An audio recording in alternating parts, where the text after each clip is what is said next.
Hello, hello. Good morning, everybody. How are you all doing today? Good. Awesome. Well, today is a beautiful day. I really thought it was going to be cold and cloudy and just super, super chilly. But God, in His goodness and in His mercy and in His love, He made the sun come out. He made the birds chirping. So we're going to have birds chirping with us while we worship. Amen.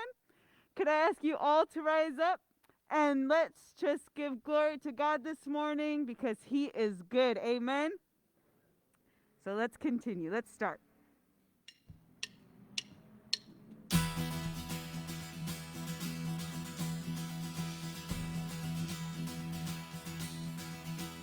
I was buried beneath my shame, and who could carry that kind of weight? It was my sin till I met you. I was buried but not alive, and all my failures I tried to hide. It was my till I met you. You called my name, and I ran out of that cave, out of the darkness, into your glorious day. You called my name, and I ran out of that cave, out of the darkness, into your glorious day.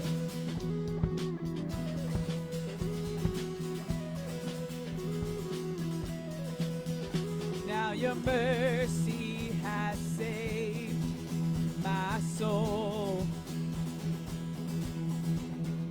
Now your freedom is all that I know. The old made new. Jesus, when I met you called my name, and I ran out of that grave, out of the darkness, into your glorious day. You called my name, and I ran out of that grave, out of the darkness, into your glorious day. Amen.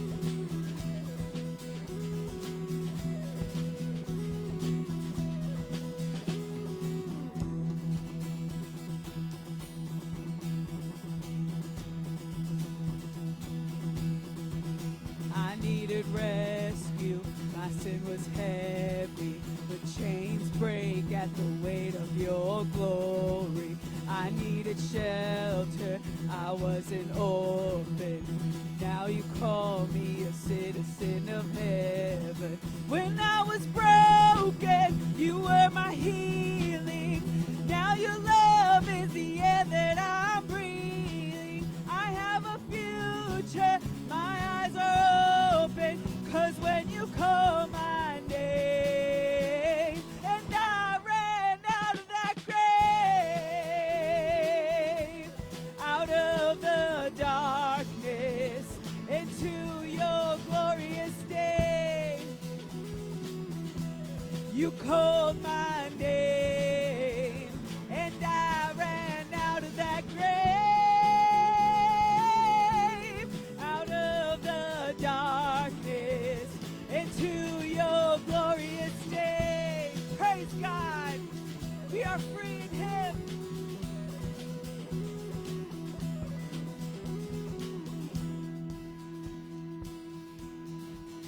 Now let's sing the chorus one more time all together.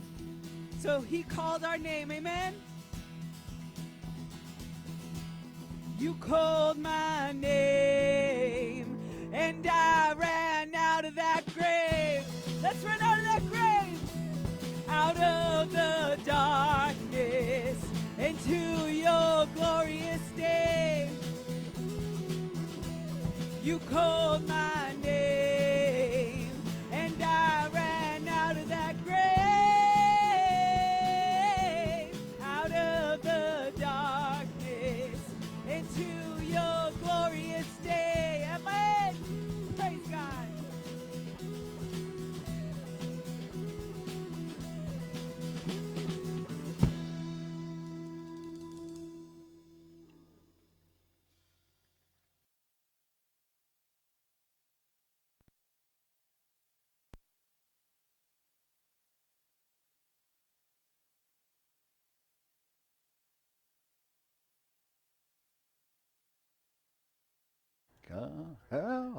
Good morning. I took the weather as a sign that God wanted me to preach longer. I take the misfiring of the microphone as a sign that God wants me to preach longer. We are really blessed to be here in the sunshine this morning. Like you, I had visions in the middle of the week of a rainy, damp, cold experience, but I was willing to sacrifice in order to be able to worship with you good folks. I am glad that the sacrifice is lessened. So, let's start this way. Christianity is conceived by lots of different people in lots of different ways, but in its essence, Christianity is a path of life, a faith tradition which embraces the fullness of the hardest truths with hope and with faith beyond those truths. In other language, Christianity accounts for at the beginning the fact of death. The death of all things and the death of everybody. That's the whole point of Christianity, is that we will eventually fade and die in the form that we enjoy during this life. And in the face of that death, Christians believe in resurrection. If you think backwards from there, the things that Christians talk about and set about doing intentionally are therefore steps toward that resurrection. While it's true that the thief on the cross could confess at the last second and still be resurrected, for Christians, most Christians, it is a lifetime endeavor to embrace both the truth of death and the truth of resurrection. To that end, our lives are full of both death and resurrection in small and different forms and in larger forms. Each time we experience death and then live beyond it into a new way of life, a resurrection, we gain not only knowledge of the ways of our God, but we gain in the depth of our faith for the big resurrection to which we are all aiming. So today and for the next 2 weeks after today, we'll be talking about the 12 steps of AA. And those steps, for me, have always been the perfect outline of the progression of Christian faith for the individual. You won't find a finer writing that tells you in what order faith is gained and progresses and then leads to resurrection than those. I offer it now in this, I hope, beginning of the end of our COVID time, because addiction has run wild under the pressure of COVID. Lots of folks who were moderate maybe in their use of alcohol or drugs or other things have found that during COVID, as depression set in and worry and fear about the future set in, that they medicated more and more and more until literally an addiction has become full-blown. Many people who had walked in sobriety for a long time have lost that sobriety. So it's happening quietly all around us. When COVID ends and we re-engage, we're going to, as a society and as even at the level of our church, we're going to see the effects of addiction running wild. And my idea is that the best thing that we can do is have some understanding, some basic scientific understanding of how addictions work and what enabling and codependency is, as well as, and more importantly, to have the ability to understand that even when you're seeing someone in the depths of addiction where they act horribly and unconscionably, what you're actually seeing through a Christian viewpoint is someone on their way to the place where they can meet the living God. It's really important that you have your mind wrapped around those things. So we'll be talking about 4 steps each week for the next 3 weeks. I'm going to read Philippians 2, 1 through 11, one of my favorite chapters in the New Testament, because it catches the essence of what we're talking about when we talk about our faith and when we talk about these matters of the 12 steps. Therefore, if you have any encouragement from being united with Christ, if any comfort from his love, if any common sharing in the Spirit, if any tenderness and compassion, then make my joy complete by being like-minded, having the same love, being one in spirit and of one mind. Do nothing out of selfish ambition or vain conceit. Rather, in humility, value others above yourselves, not looking to your own interest, but each of you to the interests of others. In your relationships with one another, have the same mindset as Christ Jesus, who, being in the very nature God, did not consider equality with God something to be used to his own advantage. Rather, he made himself nothing by taking the very nature of a servant, being made in human likeness. And being found in appearance as a man, he humbled himself by becoming obedient to death, even death on a cross. Therefore, God exalted him to the highest place and gave him the name that is above every name, that at the name of Jesus every knee should bow in heaven and on earth and under the earth, and every tongue acknowledge that Jesus Christ is Lord, to the glory of God the Father. Amen. May the Lord add blessing to the reading of Scripture.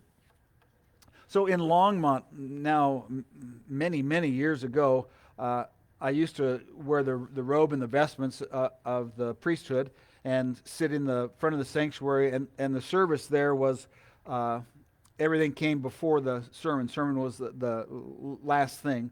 We dulled their senses a little bit before we started. So I sat up in front of the church and watched people come in and winked and nodded and waved. And on one particular Sunday, a man who was quite obviously drunk wandered into the back of the sanctuary, and he was stumbling and talking to himself, and found a place in a back pew where he could kind of sit or stand as he wanted. And he was at the top rung of the high, right? He was laughing and having a great time. And we stood up to sing a song, and he thought that was the greatest thing ever, right? Didn't know the song and had no concept. And this tell you how long ago this was, how to use a hymnal.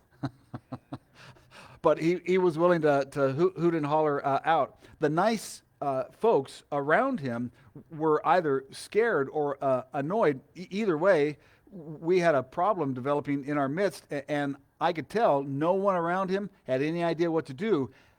And I already knew. I don't either. No idea. So I did the only thing I could think of, and this is the deficit that comes from growing up in Wyoming.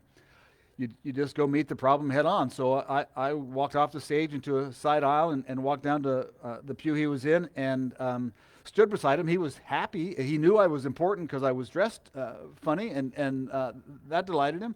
So that was good. We got him to sit down, right? I encouraged him to sit down, and he did. And then he put his head on my shoulder, and he went into a very deep, comatose type of sleep, which was great because the problem was solved, right? He wasn't going to annoy or bother anybody for the rest of the service like that. Can you spot the difficulty that I was in? Right? Eventually, I was going to have to wake him or figure out a way to remove him from our embrace and get up there and preach. Behavioral scientists have come to recognize that an addict is anyone who has compulsively or obsessively given him or herself over to something. It may be a chemical substance like alcohol or drugs. It may be a behavior like gambling or pornography or workaholism, or even good things like volunteering or exercise, if those activities become obsessive and get in the way of relationships, and health. Whatever it is to which one is addicted, addiction causes literal change in the brain chemistry, so that the more we engage in the substance or activity, the stronger the trigger in the brain's pleasure center. The stronger the trigger in the brain's pleasure center associates that behavior with comfort and relief from pain or anxiety. And that remains true even when the behavior creates more pain and anxiety from which we have to continually escape. So it's kind of a necessary track down. Someone who has an addiction may say that it's their life and it's their choice, and they can do as they please because it doesn't hurt anyone else. We all know that's simply not true, because we are connected to each other by family, by community, by friendship. And when someone is caught in addiction, the people around them often become so tied to the effect of that other person's choices that their lives become unmanageable also. So like ruts in the driveway, whether through addiction or codependency, we subconsciously follow those habits down the road. And the more we do, the deeper the ruts get, the more unmanageable the other things in life get, and the harder it becomes to break free.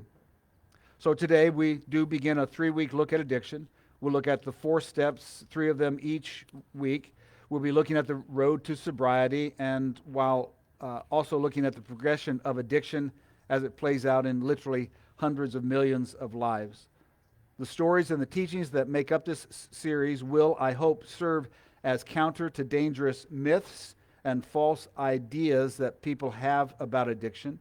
Many times it is the case that a person, as they descend into addiction, is surrounded by people who operate on lies and falsehoods and what seems to be true, and all that does is cause the addiction to set faster and harder. It's very important to know how not to be a codependent, how not to be an enabler.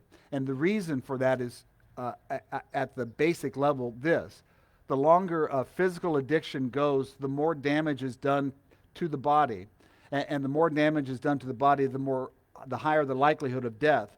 So for every month or year that we spend enabling, looking the other way, and trying to avoid confronting addictions, we send those who we love who might be addicted a year or month much closer to their own physical passing, and that can happen before they get right with God. So we have to know the truth. We have to be able to have some intelligence about what the truth is, what the statistics teach us, and how we should act and react. Also, most importantly, I think, we have to figure out how to have right hearts. The stereotype of Christians when it comes to people who have addictions or other types of problems is that we're mean and judgmental, and that we say of people in that particular circumstance, right, they shouldn't be a part of the church, or we don't want them here, right? We're all nice, good people who toe the line. And that stereotype is sadly true in many churches. I hope that it's not true in ours. I know that it wasn't true in the Longmont Church.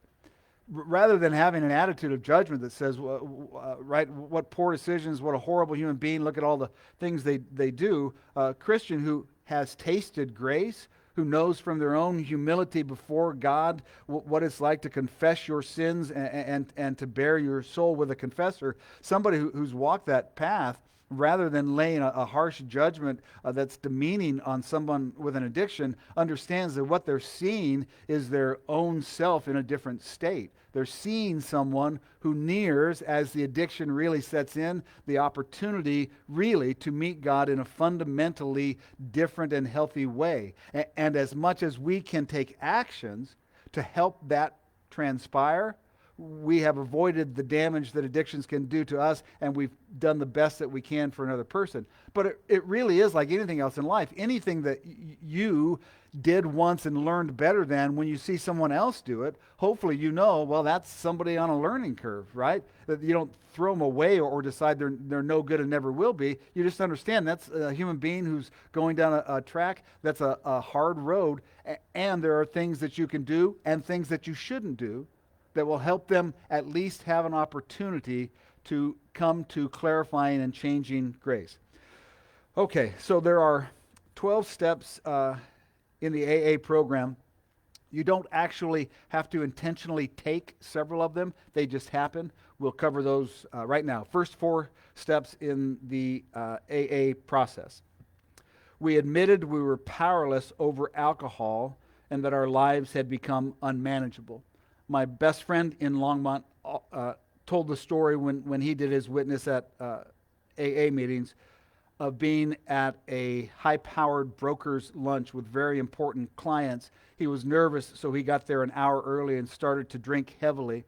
By the midway point in the meal, he was so drunk that he threw up on the table, and the maitre d' and the bouncer came and tossed him out into the street, where he lay at the feet of the people who were certainly not going to invest with him. And his story is this: it was at that point, laying in his own vomit with his job finished, that he finally, for the first time, recognized, I think I might have some kind of problem.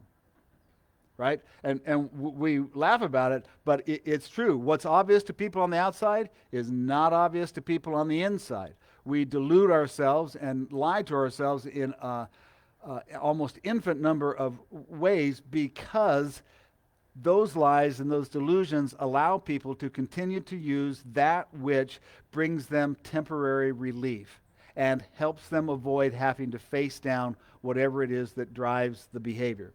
Step 2, we came to believe that a power greater than ourselves could restore us to sanity. There are infinite stories of people who decide, I'm going to quit drinking, I'm going to quit using drugs, and I'm going to start that on Monday.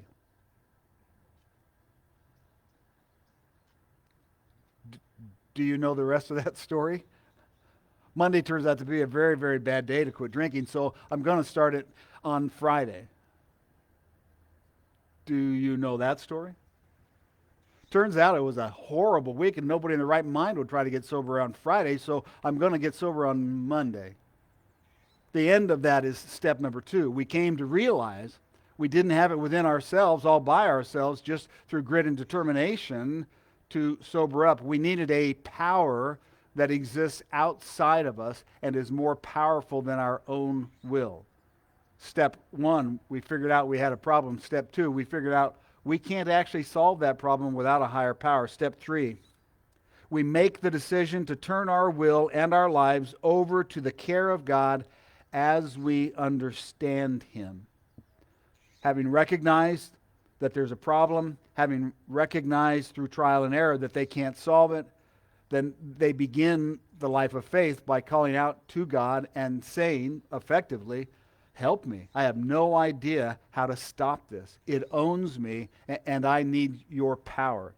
Step 4, which is what we'll talk about most today, I think personally is the hardest of the 12 steps. Step 4 is we made a searching and fearless moral inventory of ourselves. So steps 1 through 4 do describe the process of finding that lives are unmanageable and toxic. The great frustration for many people who deal with addictions is how long it takes to get to step 1. It is amazing how much damage a human life can sustain, how much they can lose while in the grip of addiction, while craving that escape day after day after day. You know as well as I do. Families and friends and homes and businesses and everything in life that we think of as having some kind of value can be jettisoned in favor of the addiction. And all that tells you is how great the need is to avoid whatever they're avoiding, as well as how powerful addictions are. They are a true evil in our midst. There are, of course, some people who recognize where they're at in addictions before they are drunk in the gutter, and who make the decision to get sober and find help. They are a vast minority, but they do exist. And I mention that because I want you to know that every step as the thing progresses has the opportunity. It's possible that someone can turn and find the power of God to help them at any time. So you don't have to wait until the stereotype of the person who's lost everything happens. But you do have to know exactly what you're dealing with and be reasonable in the way that you respond. Again, the first two steps are not taken intentionally, right? No one sane comes to a point in their life where they say, wow, my life's completely unmanageable and a lot of it's on me, only I don't have the power to fix it. That'll happen. We hope that it happens before they die. But very often, it doesn't get to that point, and the physical destruction or drunk driving or overdose happens, and they die before they ever come to that sobering point. So it's complicated to understand how to help someone who is spiraling out of control in addiction. But the first thing is to recognize that what they will give voice to and what they believe inside is something that you are perfectly familiar with. It just may not have manifested in such a serious way for you. And that is delusional thinking, where they say to themselves, I don't have a problem, or I have a little problem, but you have problems too, right? I don't want you to judge me anymore. Who do you think you are? All those self-deceptions and lies that turn the attention away from the increasing power of the addiction, they can be countered by family members and friends in a loving and non-aggressive way by simply not listening to them and not adding to them. Basic teaching for somebody who's living with an alcoholic. If they wake up too hungover to go to work and they ask you to call their boss to make an excuse, you should not. You don't have to yell. You don't have to be angry. All you have to do is understand what you're dealing with and make them pay the consequence for their action. The demeaning and the anger and the shouting and yelling only drives the addiction really further, right? Because it's a shame-based behavior. You don't have to do any of that. You do have to draw a line pretty quickly and pretty harshly and let them know, if you got yourself into the mess, you got to get yourselves out. That's bringing a type of sanity to an insane episode in someone's life. So, in order to get off the pew and go up and preach the good news, I had to jostle my friend because he was out, really out, right? And that was before I was as refined as I am today, so I might not have been as gentle as you would hope. But I got him awake, and when I got him awake, he thought I wanted to fight. It was a Sunday to to remember forever. He used language that we're not accustomed to using in church to explain to me that it was his preference that I never touch him or wake him up again. And I explained to him in nice church language that was okay with me if he would just let me go up and do my job. So, after warning me again, he lay down in the warmth of where I had been sitting and drifted off into sleep, and I toddled up to the pulpit, dazed and confused by the whole event, but knowing there's really nothing to do. If he's going to sleep it off, that's great. I will then try to preach the message. Here's what I knew in that situation. His showing up at our church on that Sunday morning, not by accident.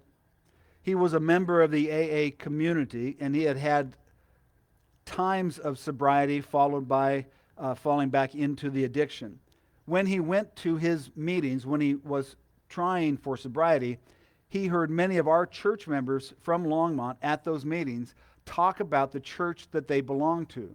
And what they related was that they went to a church that was safe for them. No alcohol, no substances, no nonsense about that kind of thing was ever on church property. So it was always safe for them to be there. They had people in the church who understood and who kind of knew the ropes, and it was a good place. And the last thing they would tell folks in the recovery community is they went to a church without a lot of BS. They went to a church that was real and where we just talked plainly about how life unfolded. So what happened in that man's life on that morning? He started drinking, I guess, around 4 in the morning. When he started drinking, he thought to himself, I think I'll go to Long's Peak, to the church I've heard so much about. That was his last real sober and coherent thought. And then he drank himself into oblivion and somehow managed to be at the church anyway. There were people after that day who were greatly offended that a drunk had walked into our midst. A doctor in our congregation sought me out afterwards, and he told me that in his opinion, it was the finest thing he'd ever seen in a church. To have someone obviously drunk sit in the back pew, scaring and annoying people, causing a ruckus, and to see his pastor go down and sit with that man and get him to go to sleep and then return to preach instead of having him removed or kicked out or done in that way, told that doctor that he was at a church that was serious about helping people find a way to God. That's how I view that episode too. It was one of the best memories I have of what it was like to pastor in a church where people got the idea we're all sinners. We just do it in different ways. And if you stumble in expecting help, we're going to try to find a way to give you help. So the beginning to the path of sobriety is the realization that things are out of control. That might dawn on you if you woke up to a pastor in robe and stole comforting you. Might not. You might still be able to evade the realization. The second step is to realize, wow, this thing has a hold on me and I can't fight it alone. And then the third step is to call out to God, right? Help me, because I'm really alone here. And you only call out to God because you're really alone if the people around you let you be really alone in the mess that you have created.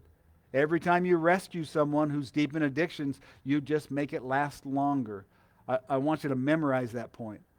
Making excuses and looking the other way and feeling like if anybody knew that in your family there was somebody like that, it'd be horrible. What would the gossips say? Why do we care what the gossips say? You do the right thing. Out them, right? Make them pay the consequences for their behavior in the hope that the consequences will hurt badly enough that they'll understand they're out of control. The rest of it, covering up and making nice so that other people don't think ill of us, that's an insanity and an addictive behavior in and of itself.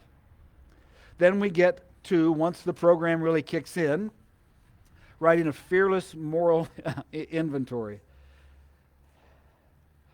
That phrase bounces off almost anybody. I'll explain it to you in the best detail that I can.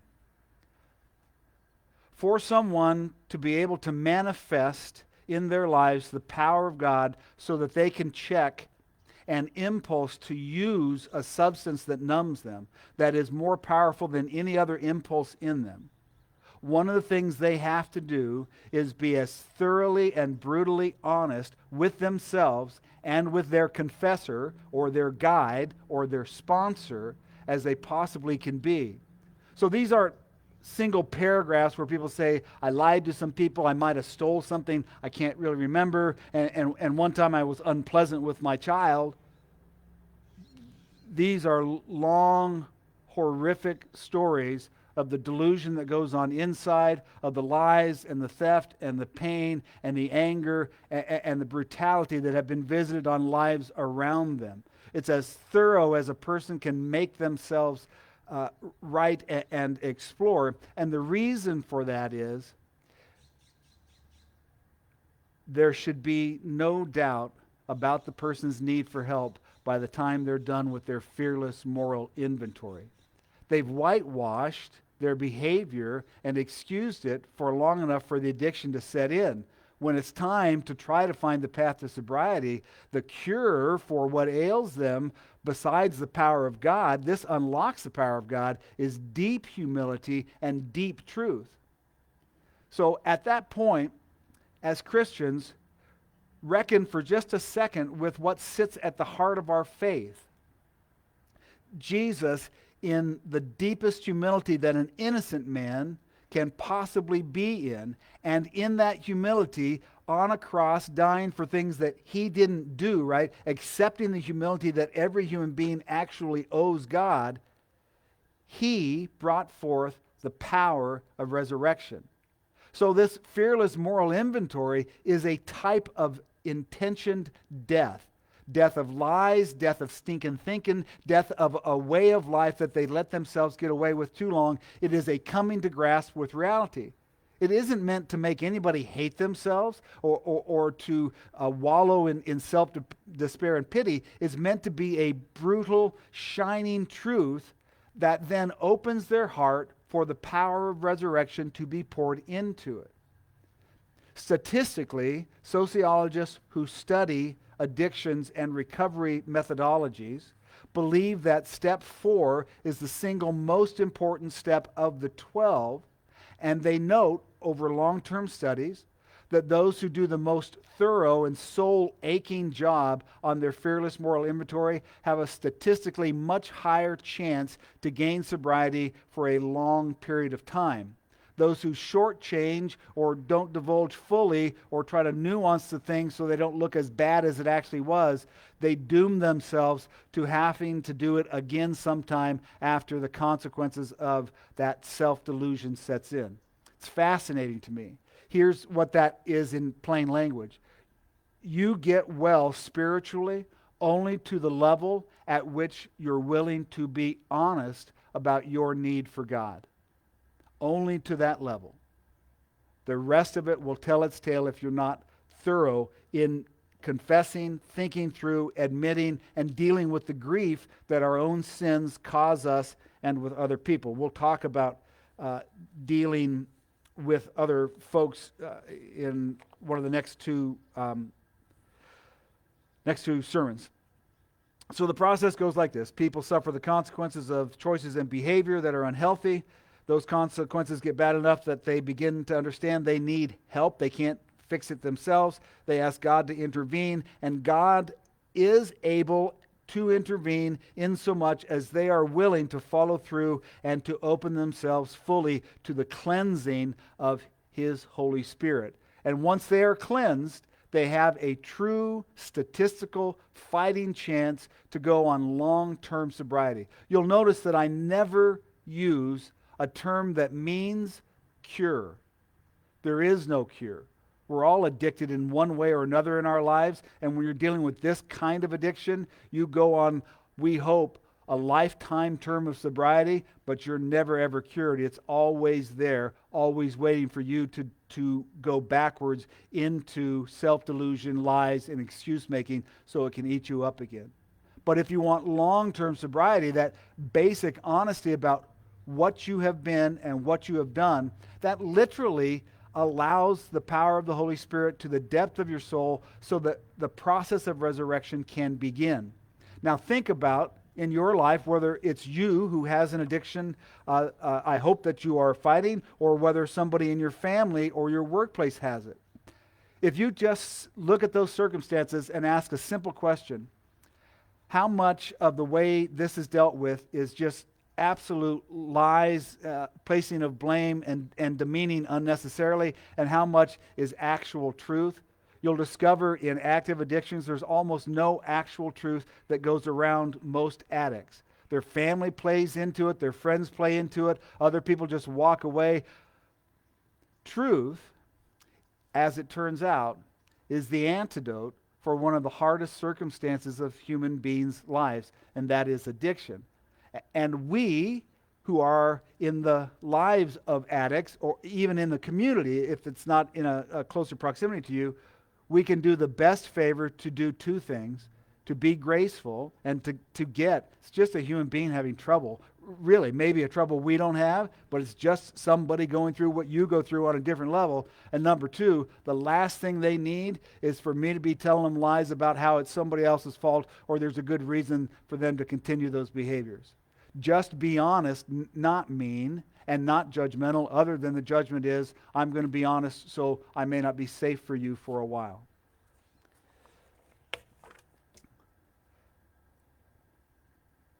Things that I want us to take away from the first 4 steps. Number 1, the best thing we can do for someone who's in the cycle of addiction is to let the consequence of that addiction happen. If they're going to lose their job, let them lose their job. Don't make excuses for them. If they're going to lose their marriage or the right to see their children or any other type of consequence, it's better that they suffer the consequence and take a step closer to sobriety than that you prop them up and allow the addiction to kill them thoroughly. 2, we should be aware of the impact of how we think and talk about our church. So my friend, the drunk who showed up one Sunday morning, when the service was over, he woke up all by himself, and I was actually really nervous about that, right? Because no idea what was going to happen, and I was pretty sure none of our sweet ladies were going to go over and touch that gentleman after the threats he'd made. So I was glad to see him rise up because the commotion of people leaving church as fast as they possibly could, right? Quickest exit without a fire in the history of church happened that day.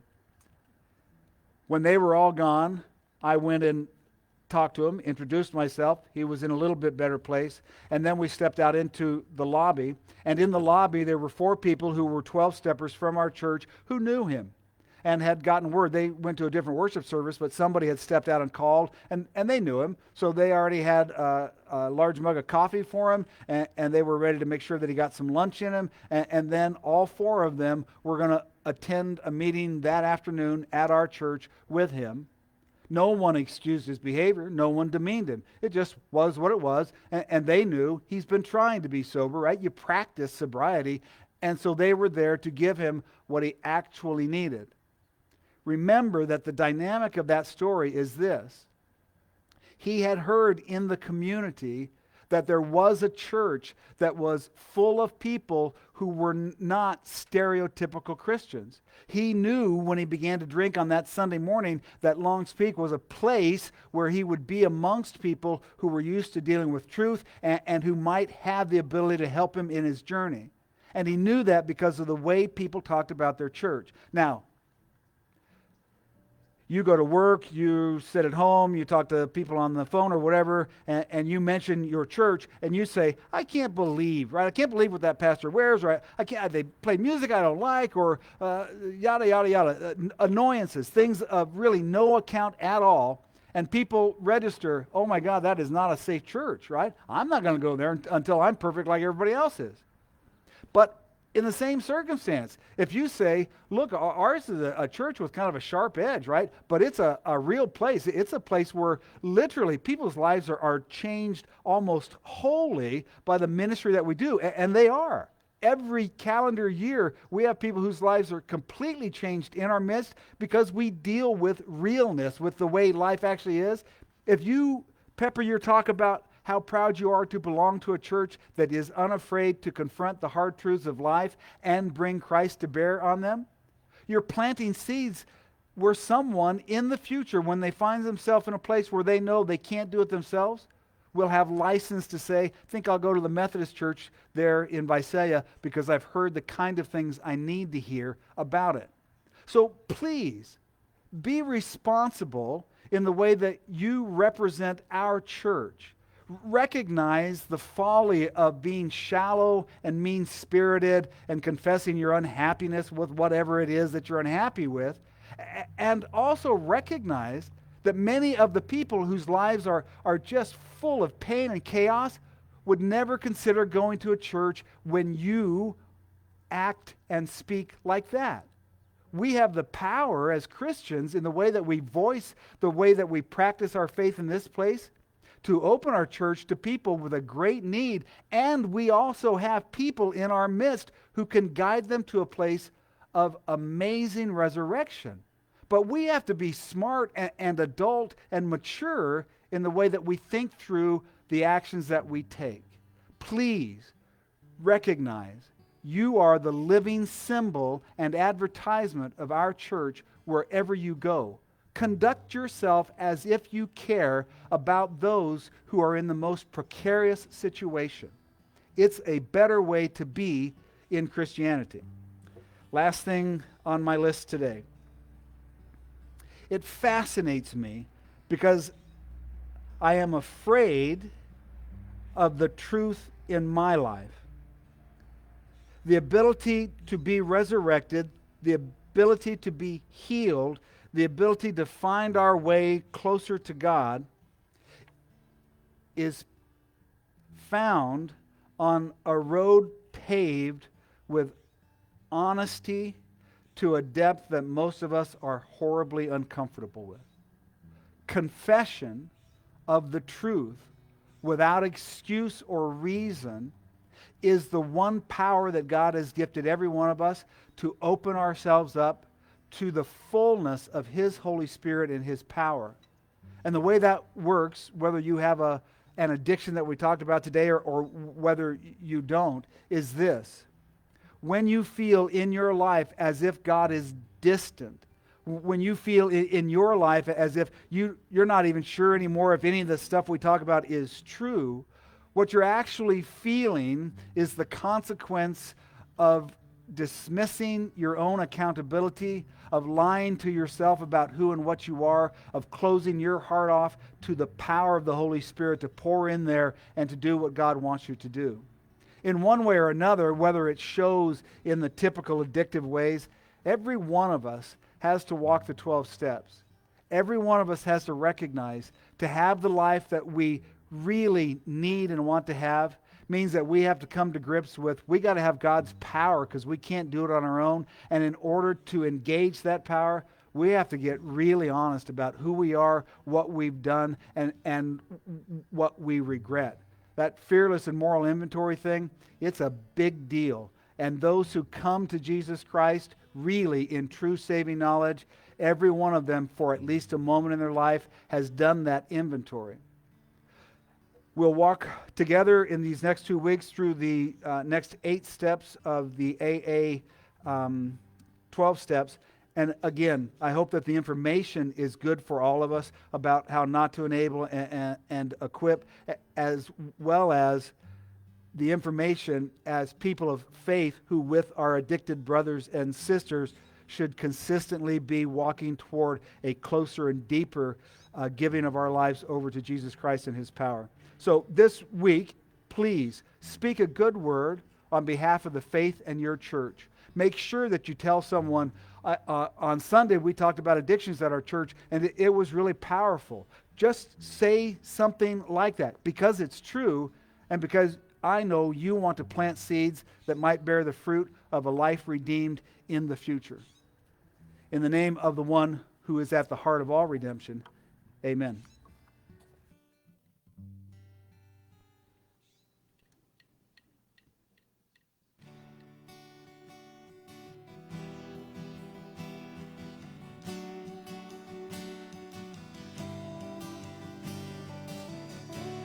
If you could all rise, please.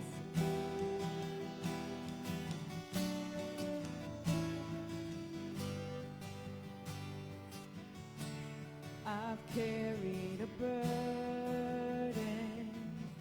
for too long on my own. I wasn't created to bear it alone. I hear your invitation to let it all go. Well, I see it now. I'm laying it down, and I know that I need you. I run to the Father. I fall into grace. I'm done with the hiding. No reason to wait. My heart needs a surgeon. My soul needs a friend. So I'll run to the Father again and again and again and again. Oh, oh, oh. You saw my condition, had a plan from the start. Your Son for redemption, the price of my heart. I don't have context for that kind of love. I don't understand. I can't comprehend.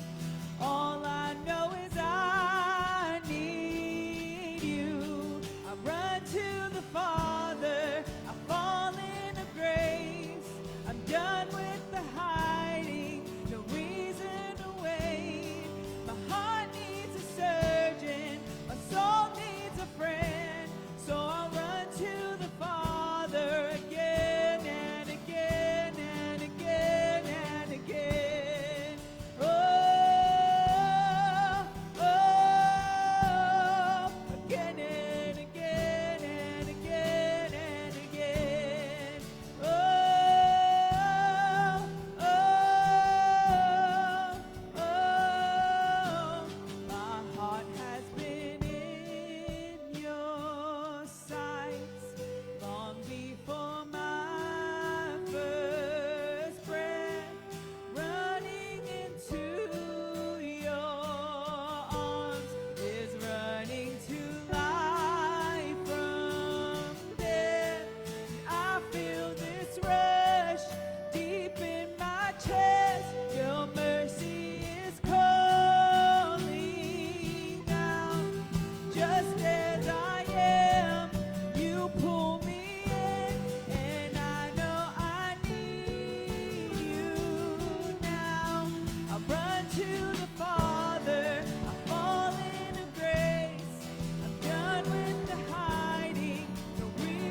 ask for your blessing in our lives, Jesus.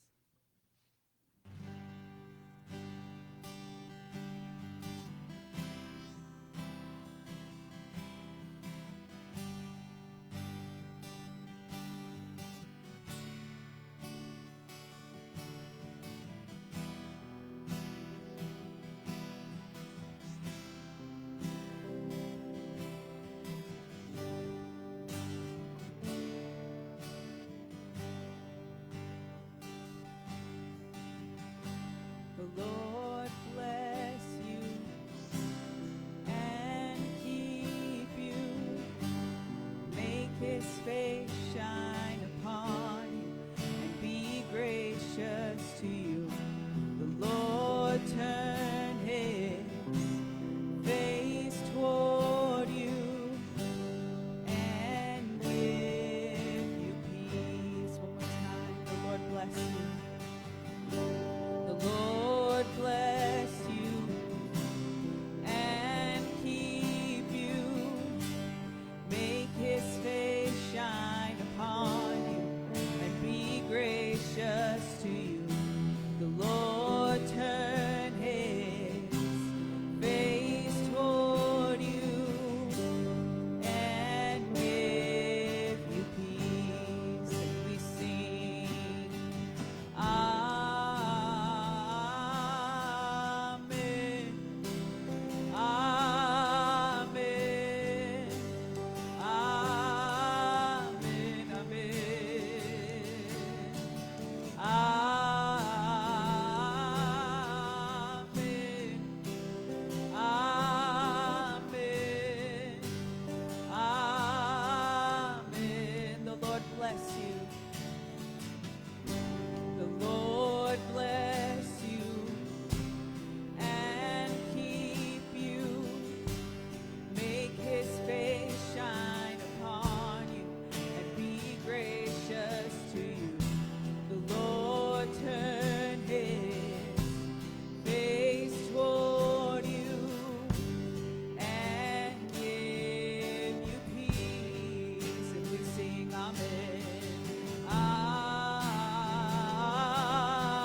be upon you and 1,000 generations, and your family, and your children, and their children, and their children. May his favor be upon you and 1,000 generations, and your family, and your children, and their children, and their children.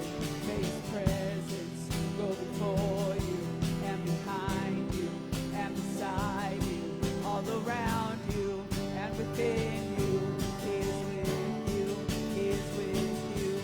In the morning, in the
You may be seated here in the courtyard.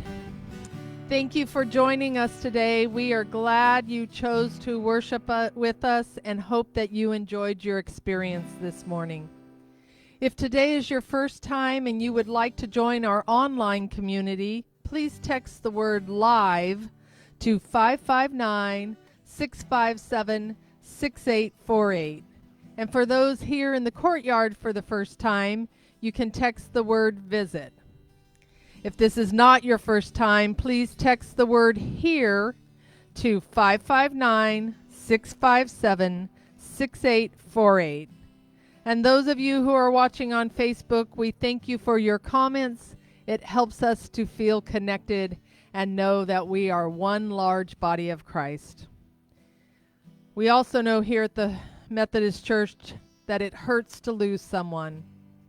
Grief Share is a friendly, caring group of people who will walk alongside you through one of life's most difficult experiences. You don't have to go through the grieving process alone. Grief Share will be offered Monday evenings at 6 p.m. and Thursday afternoons at 1 p.m., beginning tomorrow, February 1st, and Thursday, February 4th. Please call the church office to get registered. You can join us in our missions and ministry by offering your support. We have several options for your convenience. For online giving, visit the website at VisaliaMethodist.org and click the Giving tab. For those who prefer to write a check, please remember to mail your offering to our P.O. Box 7360, Visalia 93290. We thank you in advance for your generosity. Please save the date for Wednesday, February 24th. The Missions Committee will be holding a drive-through dinner fundraiser. To make a reservation for your meal, please email Pastor Corazon, BUMC@gmail.com or text her at 559-339-3502. Recordings of today's services will be posted on our website, YouTube, and Facebook. Be sure to share it with your friends and family, and don't forget to like and follow us on Facebook. The theme of Pastor Steve's sermon today and for the next 2 weeks is Freedom in Humility. Join us next week as he looks at steps 5 through 8 of the 12-step process. We'll be live at 9:15. Invite your friends and family to watch with you or join us here in the courtyard. Be sure to like and follow us on Facebook, and we appreciate you joining us in worshiping God. Go in peace and have a blessed day. May God be with you all week.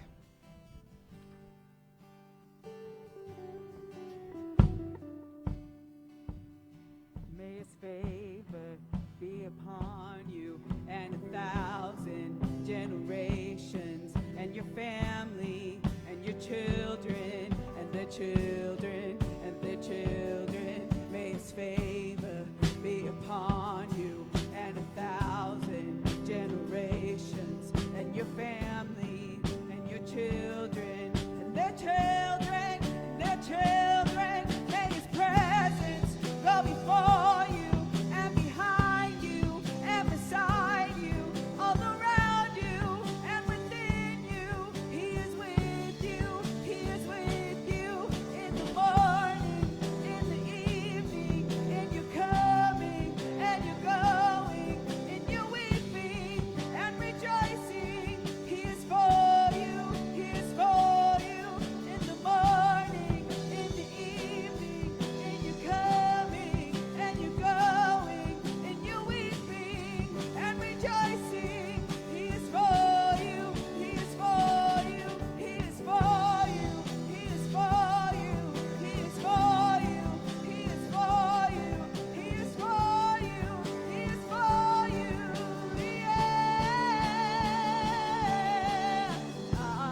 precious to you.